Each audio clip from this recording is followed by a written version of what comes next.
On January 5th, the life of our Holy Mother Apollinaria, who struggled in the guise of a man.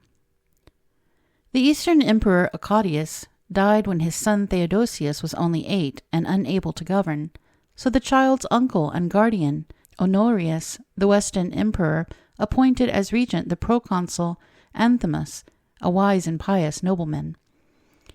Anthemos administered the realm until Theodosius reached manhood. So great was his authority, St. Simeon Metrophates repeatedly refers to him as emperor, beginning his life of St. Apollinaria thus.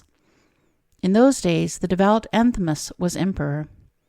Following him, we shall also employ the imperial title for Anthemus in our account of the life and deeds of the Holy Apollinaria. The ruler Anthemus had 2 daughters. The younger was possessed by an unclean spirit from infancy, while the elder spent all of her time in churches and at prayer. Her name was Apollinaria. When she reached a suitable age, her parents decided to find her a husband, but she refused to marry and told them, "I want to visit a convent where I can listen to the readings of the holy books and see how nuns live." "You should marry," insisted her parents. "I do not wish to wed," Apollinaria objected. "May God preserve me in his fear and keep me chaste like the virgin saints." The maiden's parents were amazed that one so young spoke thus, and yearned so ardently for God. Apollinaria repeatedly begged her father and mother to entrust her to the guidance of a nun who could instruct her in the reading of the Psalter and other divine writings. This grieved them very much. Time passed, and young nobles began showering Apollinaria with many presents, but she rejected every suitor. Her parents asked, "Daughter, are you still adamant?" "Offer my virginity to God, that you may be rewarded," she replied. At last her parents were ready to admit that she would never change her mind, and that her intention was God-pleasing. They sighed, "May the Lord's will be done." An experienced nun was assigned to direct Apollinaria's study of holy books. One day Apollinaria asked her parents, "Permit me to visit the holy places in Jerusalem. I wish to pray there and venerate the precious cross and the holy sepulchre." They did not want to let her go, because her sister was possessed, and Apollinaria was their only consolation.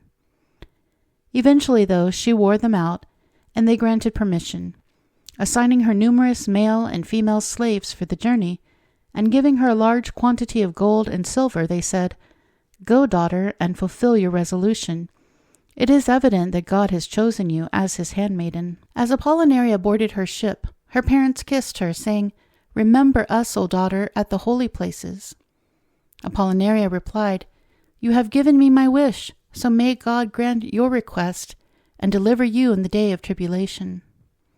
She sailed to Ascalon and remained in that town for several days due to bad weather, visiting churches and monasteries, praying and distributing alms. While there, she freed those of her slaves whose services she no longer required, rewarding them with gifts and committing herself to their prayers. Then she continued on to the holy places, where she sent up entreaties to the Lord. While standing on the banks of the Jordan, she informed the remaining servants, "Brethren, I intend to release you as well, but first let us go to Alexandria and venerate Saint Minos." "So be it, lady," they answered. The proconsul of Alexandria learned that the emperor's daughter was nearing the city, and sent representatives to meet her. Not wishing for this attention, Apollinaria entered the city by night, and appeared at the governor's palace to offer obeisance to him and his wife. They rushed to prostrate themselves first, crying, "O lady, we sent delegates from the nobility to greet you. Why do you pay homage to us? What can we do for you?" "Please do not detain me or show me honor of any sort. I intend only to visit the relics of the holy martyr Minos," said the saint. Nevertheless, the proconsul and his wife insisted that she accept many valuable gifts. These the Blessed One passed on to paupers during the time she remained in Alexandria, making the rounds of churches and monasteries. At the house where she was staying, Apollinaria met an old woman to whom she gave abundant alms. The Blessed One asked the woman to secretly buy her a mendaeus and a paramandius, veil, leather belt, and other items worn by monks. Returning with these, the old woman said to the saint, "May God help you, mother." Apollinaria hid these purchases and dismissed her remaining slaves, except for one elderly servant and a eunuch. Then she sailed to Limnus, where she disembarked and hired 4 mules for the travel to the grave of the martyr Minos, whose holy relics she venerated fervently. It was evening when she departed for Skete, intending, she said, to pay her respects to the Holy Fathers. She traveled in a covered wagon with the old slave driving and the eunuch sitting behind them. Inside, the Blessed One silently entreated God's assistance. At midnight, the wagon reached a marsh fed by a spring, subsequently known as the Spring of Apollinaria. She waited until both the eunuch and the driver were asleep, changed into the monk's habit, and prayed, "O thou who hast permitted me to clothe myself in the garments of a monk, assist me to wear them till mine end, doing thy holy will." Then she made the sign of the cross and slipped out. She hid in the marsh and dedicated herself to struggling in solitude for the one God whom she loved.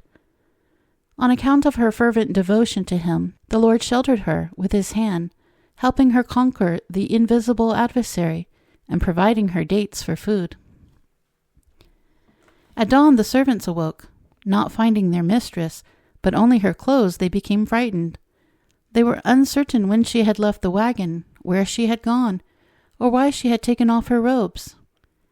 For a long time they searched for her, shouting and crying, but finally were forced to return to Alexandria, where they related everything to the proconsul. He was appalled by the story, and sent a letter of explanation to Apollinaria's father. It was delivered by the eunuch and the old man, who also took to Anthimus his daughter's clothing. When they read the letter and saw the clothes, the emperor and his wife wept bitterly. Their grief was shared by everyone in the palace. Although very downcast, Anthimus did not lose faith in God, but prayed, "O God, who didst choose Apollinaria, do thou preserve her in thy fear." Some of the courtiers attempted to console him, saying, "Your daughter is a virtuous scion sprung from a devout root, O emperor. God has blessed you with such a child to show that he is pleased with your good works." These words assuaged the ruler's sorrow a little. Everyone concluded that Apollinaria had become an anchoress, and prayed to God to give her strength to endure the severity of the ascetic life in the desert. The Holy Virgin lived for several years in the marsh, not far from where she had left the wagon. Swarms of mosquitoes attacked her tender flesh. Soon her skin became as hard as tortoise shell, dried up by the fastings, vigils, and other labors she imposed upon herself in warring against the devil, as well as by exposure to the sun and the incessant bites of the insects. Eventually the Lord revealed his will, that she find refuge among the holy fathers of the desert and edify many. So he led her out of the swamp. An angel appeared to her in a dream, telling her to go to Skete and call herself Dorotheus. By now her appearance was so changed that it was impossible to tell whether she was a man or a woman. While walking through the desert early in the morning, Apollinaria came upon the holy anchorite Macarius. "Bless, Father," he cried to her, and she in turn asked his blessing. Each pronounced a benediction upon the other, and together they walked the remaining distance to Skete. On the way, Apollinaria asked the monk, "What is your name, Father?" "I am called Macarius," he replied. "Father," she said, "be so kind as to take me to your brethren." Though Macarius was a holy man, Apollinaria's secret was not revealed to him, for the Lord wished to glorify his divine name and benefit many souls. When they reached Skete, the elder, believing the Blessed One to be a eunuch, gave her a cell and asked what her name was. "Dorotheus," she said.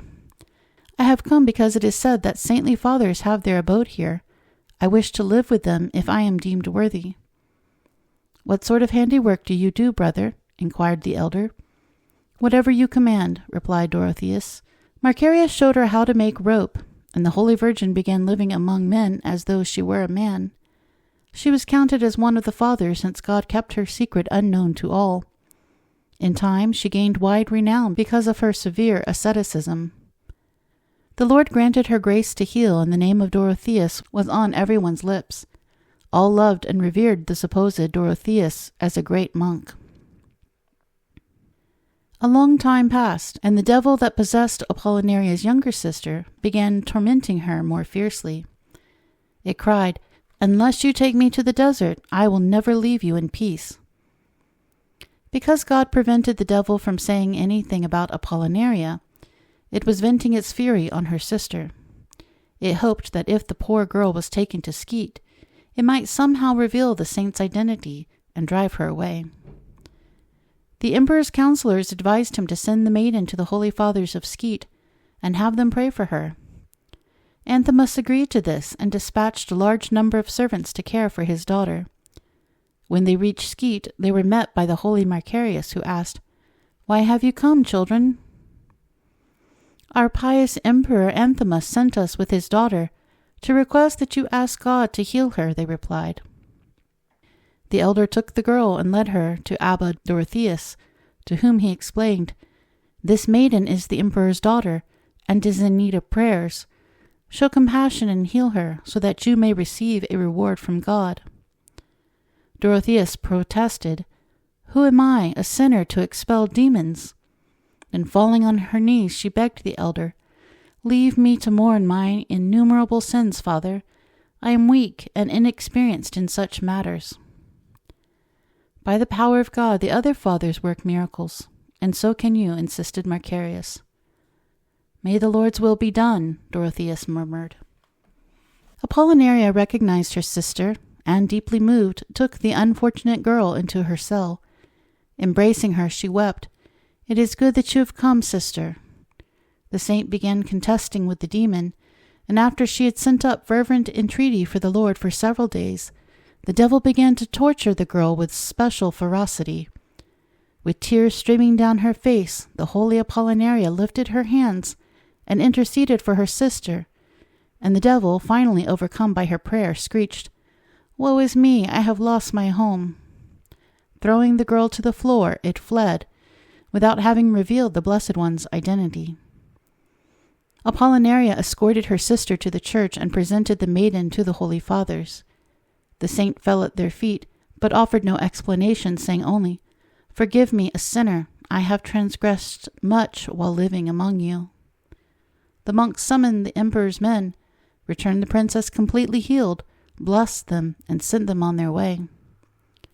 When they received back their daughter in their right mind, Anthimus and his wife, with the entire senate, rejoiced greatly. The girl's appearance was immeasurably improved, and she conducted herself properly. Everyone glorified God for his great mercy.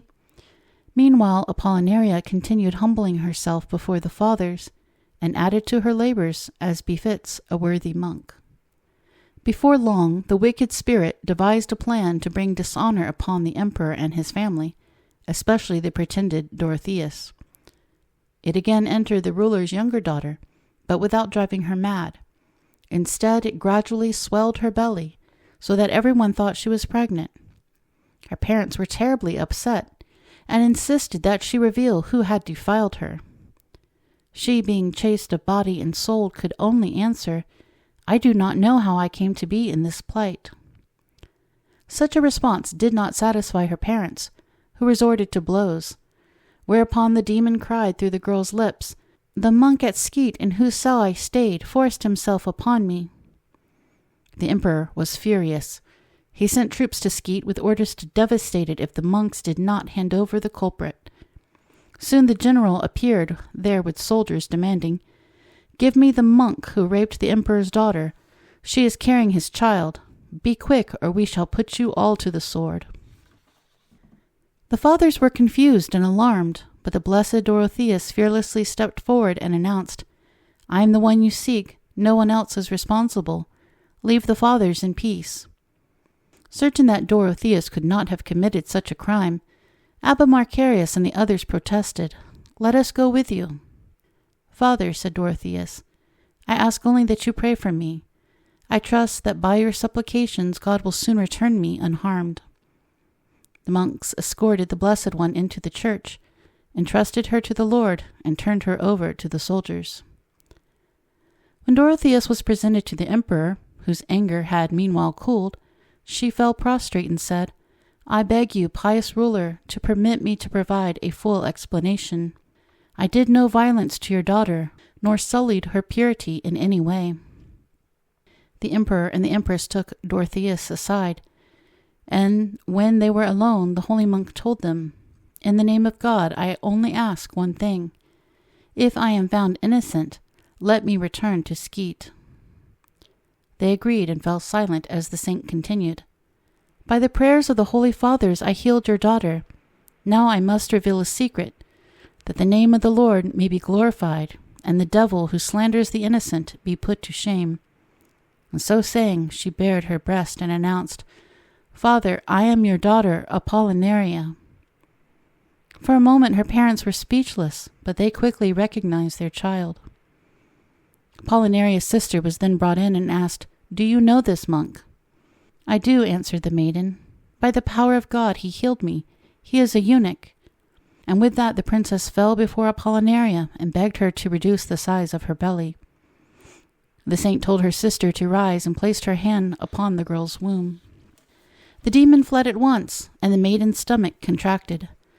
Seeing this, their parents were elated and exclaimed, "Truly you are our daughter Apollinaria." Again tears flowed from every eye, and this time tears of joy, because the ruler's elder daughter was found, and the shame of the younger was expunged. Saint Apollinaria stayed with her parents for several days, explaining everything. Those who heard her glorified God for his wonderful providence. The gloom that hung over the palace lifted, tears vanished, and the courtiers rejoiced exceedingly. Apollinaria's parents tried to persuade their beloved daughter to remain, but she held them to their promise. After numerous attempts to delay the inevitable, they reconciled themselves to her departure. While weeping and lamenting, they thanked God for having given them such a child so virtuous and dedicated to his service. The Blessed One requested their prayers, and they replied, "May God your bridegroom perfect you in his fear and love, sheltering you by his mercy. Remember us likewise in your holy supplications."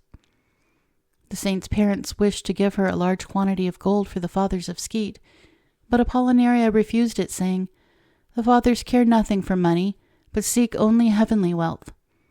The emperor and the empress prayed for Apollinaria, wept, and finally allowed her to leave.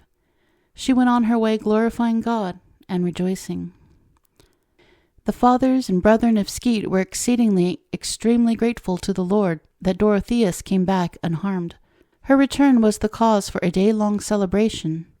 Dorotheus did not tell them what had happened at court, and so they remained ignorant of her real gender. The Blessed One resumed living as before, using her assumed name. After a few days, however, it became known to her that she would soon depart to God. She told Abba Macarius, "Grant me this favor, Father. When I die, make certain the brother do not wash me or do anything to prepare my body for burial." "How can you expect such a thing?" exclaimed the elder. "You know that is not our custom here." When Apollinaria's soul departed unto the Lord, the brethren did wash her body, and seeing that she was a woman, they marveled. "Glory to thee, O Christ, who has many saints known to thee alone." The holy Macarius was especially amazed that God had not revealed the secret to him. Later a monk told him in a dream, "A place has been prepared for you with the fathers who have gone to their rest. Do not grieve that Dorotheus' secret remained hidden from you."